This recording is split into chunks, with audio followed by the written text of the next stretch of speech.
नमस्कार। आप सभी का आपके अपने चैनल ज्योतिष अध्ययन में बहुत बहुत स्वागत है। आज का हमारा जो विषय है वो है मारक ग्रह। कुंडली में जो मारक ग्रह होते हैं वो क्या होते हैं, हम उन्हें कैसे देख सकते हैं। मारक, जैसे कि इनके नाम से ही पता चलता है कि इनका कार्य क्या है। ग्रह, मारक ग्रह वह ग्रह है जो अपनी दशाओं या अंतरदशाओं में मृत्यु देने की क्षमता रखता है और ये कहिए कि मृत्यु तुल्य कष्ट देता है व्यक्ति को। कुंडली में हम इसे जानते कैसे हैं। सबसे पहले सेकंड हाउस, कुंडली का जो दूसरा भाव होता है, आपकी कुंडली में जो दूसरे नंबर का, पहला लग्न और दूसरा नंबर का जो हाउस होता है, और सेवेंथ हाउस जो 7 नंबर पे होता है, यानी लग्न के जस्ट सामने वाला जो हाउस होता है, ये 2 हाउस मारक होते हैं। यानी सेकंड हाउस और 7th हाउस मारक होते हैं। तो दूसरे या 7वें भाव में बैठे अशुभ ग्रह भी मारक हो जाते हैं। फिर है कि सेकंड हाउस से जो अगर हम देखते हैं तो 7th से 3rd हाउस जो होगा वो भी मारक की कैटेगरी में आता है। और उधर 7th से जब हम देखते हैं 8th हाउस जो आपका 8वां भाव है, वो क्या है, आपके 3rd हाउस से देखें तो वहाँ से वो सप्तम है। तो इसको भी हम क्या कहते हैं, इसे भी हम मारक मानते हैं। शनि का मारक के साथ संबंध हो उसे भी मारक की तरह ही माना जाता है। अगर कोई भी यहाँ पे राशि है और कोई लॉर्डशिप है शनि की, तो वहाँ पे इसको, शनि को जो कि मारक माना गया है, इसे भी कहा जाता है। उसके बाद यदि 12th हाउस का लॉर्ड या सेकंड हाउस का लॉर्ड से कोई संबंध हो तो भी मारक बन जाता है। यदि 12th हाउस की महादशा में सेकंड हाउस की अंतरदशा भी मारक बन जाती है, यानी आपका 12th हाउस की दशा हो और सेकंड हाउस की, तो ये महादशा अंतरदशा में भी इस तरह से मारक बन जाते हैं। फिर है कि 6th हाउस जो आपका रोग रिपु ऋण का होता है, 6th हाउस और 11th हाउस में बैठे ग्रह ये त्रिशदाय भाव कहलाते हैं आपके, कि आपका तीसरा, छठा और 11वां ये भी आपको बहुत कष्ट देते हैं हाउस। तो अगर 6वें हाउस का और 11th हाउस में बैठे कोई ग्रह हैं तो ये भी त्रिशदाय भाव हैं, तो इनके स्वामी जो होते हैं ये दूसरी श्रेणी के मारक कहलाते हैं। बहुत स्ट्रांग नहीं, लेकिन ये भी मारक की कैटेगरी में आते हैं।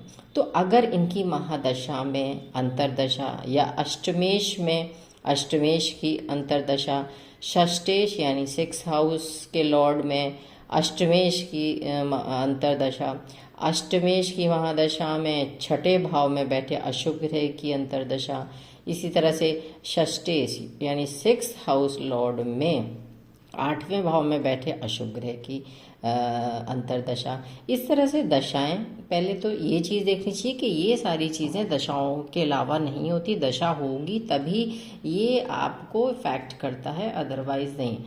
अशुभ ग्रह जो होते हैं, जो भी अशुभ ग्रह होंगे वो सबसे अशुभ हो जाते हैं जब वो मारक होते हैं।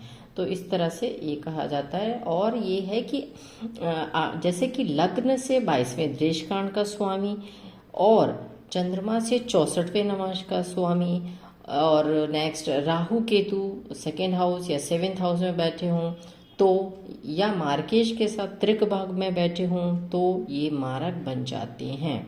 और गोचर में शनि 8वें भाव में गोचर कर रहा हो, गोचर भी देखना होता है, दशा के साथ आपको गोचर का भी बहुत इम्पोर्टेंस है, वो आपको उस पर लगाना पड़ता है, तभी ये चीज़ें देखी जाती हैं।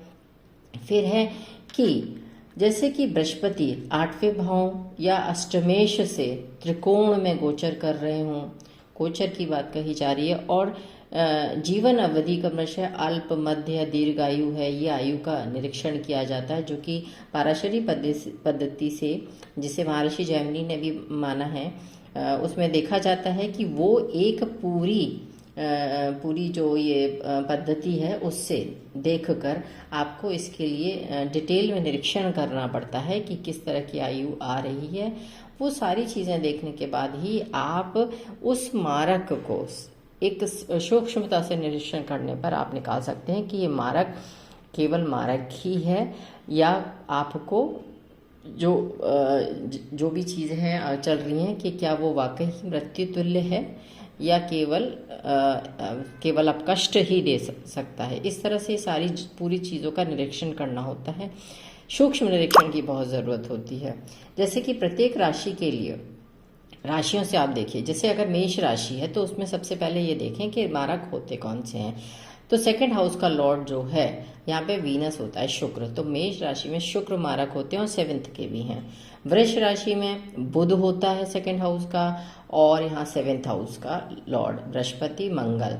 मिथुन राशि में चंद्रमा और बृहस्पति ये मारक होते हैं। कर्क राशि में, या ये कहना चाहिए कर्क को आप लगन बनाइए, कर्क को 4 नंबर को लगन बनाइए, फिर आप देखिए तो वहाँ से देखेंगे सूर्य और शनि यहाँ पर 2nd और 7th के लॉर्ड हो जाते हैं।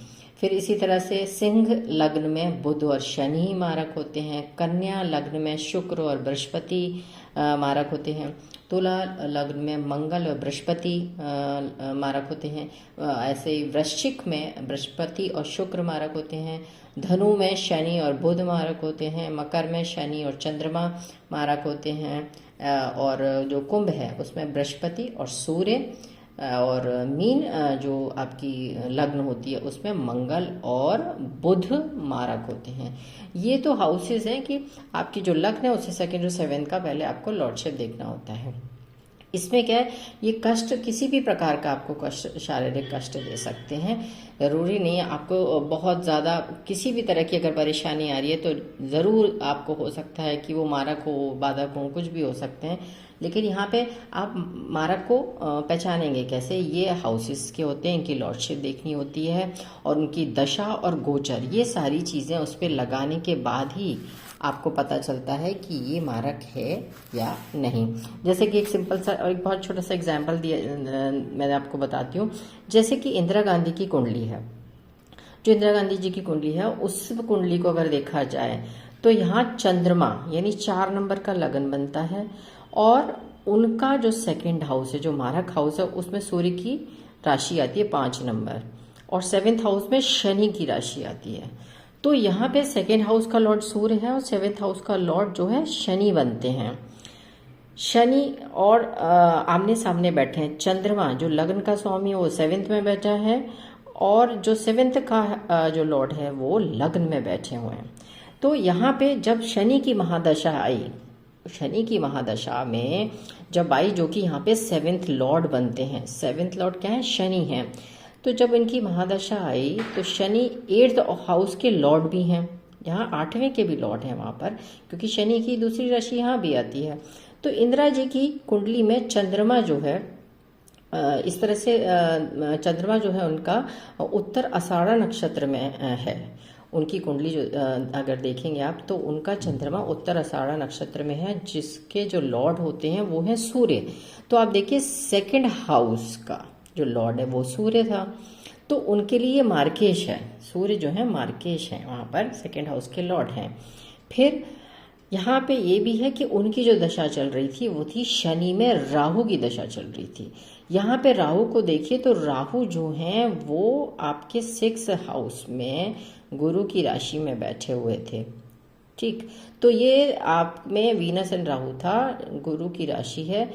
राहु जो है आपके 2nd हाउस को भी देखते हैं, और 12th हाउस के लॉर्ड केतु, बुध की राशि में केतु भी बैठे हैं, यानी 12th हाउस में। तो यहाँ पे त्रिशदाय हाउस भी एक्टिव होता है जब इनका 8th हाउस का लॉर्ड शनि बुध द्वारा शासित अश्लेषा नक्षत्र में है वो, और ये अशुभ पहचान बता देता है एक सिंपल सी कि यहाँ पे ये अशुभता है। और फिर लग्न जो है मंगल और केतु से पाप कर्तरी में है। पाप कर्तरी यानी दोनों तरफ नेगेटिव प्लैनेट्स हैं, और लग्न को ये कैप्चर कर रहे हैं, यानी लग्न को ये हार्म पहुँचाने के लिए बैठे हैं। तो इस तरह से देखा जाए तो इनकी जो है जो डेथ हुई वो शनि जो थे उसमें राहु की अंतरदशा थी। इस तरह से अगर सूक्ष्म में हल्का सा भी देखा जाए तो ये प्लैनेट जब, और वो दशा थी बेसिकली दशा, और यहाँ गोचर भी है।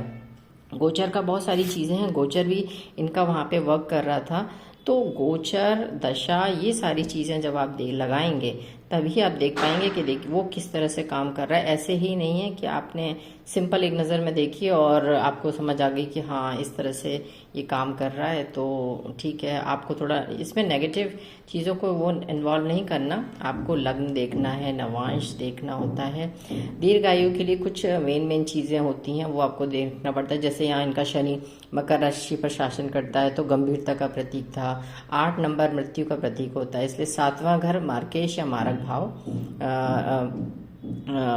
है। तो यहाँ पे चंद्रमा जो है शनि की मकर राशि के साथ सहज नहीं होता, इसलिए उनकी जो दीर्घायु या जीवन अवधि के लिए महान मना, मतलब जो लोग हैं वो मना नहीं करते, लेकिन हाँ ये ऐसा होता है, चंद्रमा यहाँ कमज़ोर हो जाता है।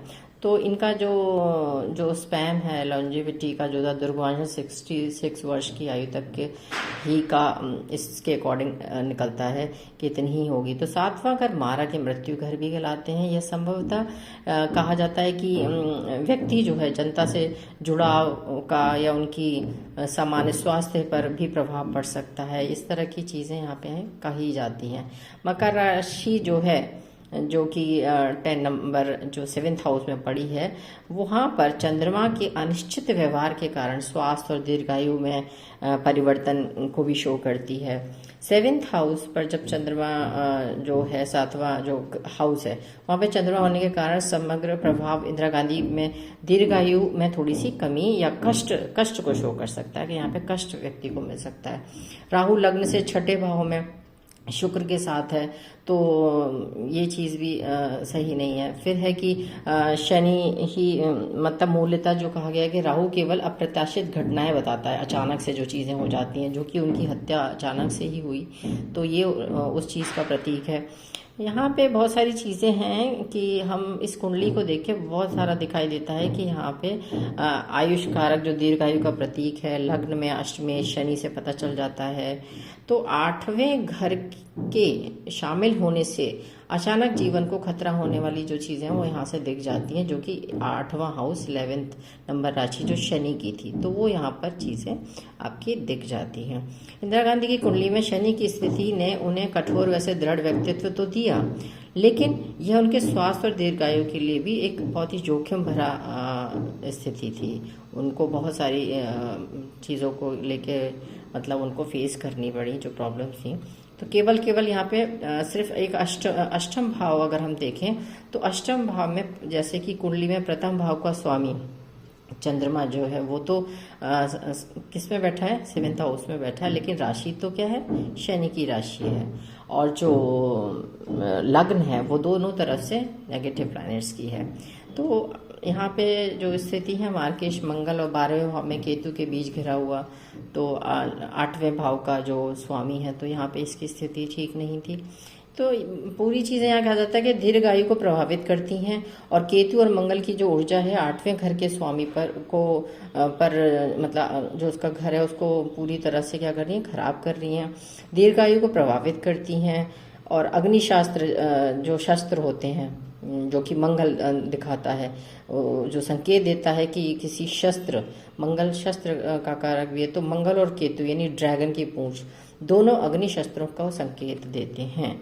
इस तरह से भी इनका चीज़ें, वो तो खैर चीज़ों को ज़्यादा डिटेल में नहीं जाते हैं, बस यहाँ पे सिर्फ 2nd हाउस और 7th हाउस के बारे में बताया गया था।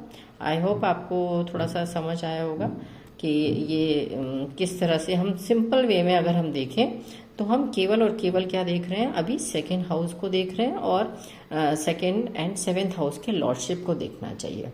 तो ये एक छोटा सा सिंपल सा एग्जाम्पल ही है कि वो उनकी दशा और उनका गोचर है, और लेकिन आप इस तरह से आपको और भी चीज़ें गोचर है वो देखना है, ये नहीं कि आप सिंपल से इन्हीं बातों को लेकर। लेकिन हाँ ये है कि ये जब प्लैनेट्स की दशाएं आती हैं अगर वो वीक है तो, और कहीं से अगर जुपिटर का अच्छा इम्पैक्ट नहीं है, अच्छी कोई दृष्टि नहीं है, तो हाँ आपको कष्ट ज़रूर प्रदान करते हैं। आई होप आपको बहुत अच्छा लगा हो आज का टॉपिक। अगर अच्छा लगा हो तो प्लीज़ लाइक एंड सब्सक्राइब कीजिए। Thank you so much.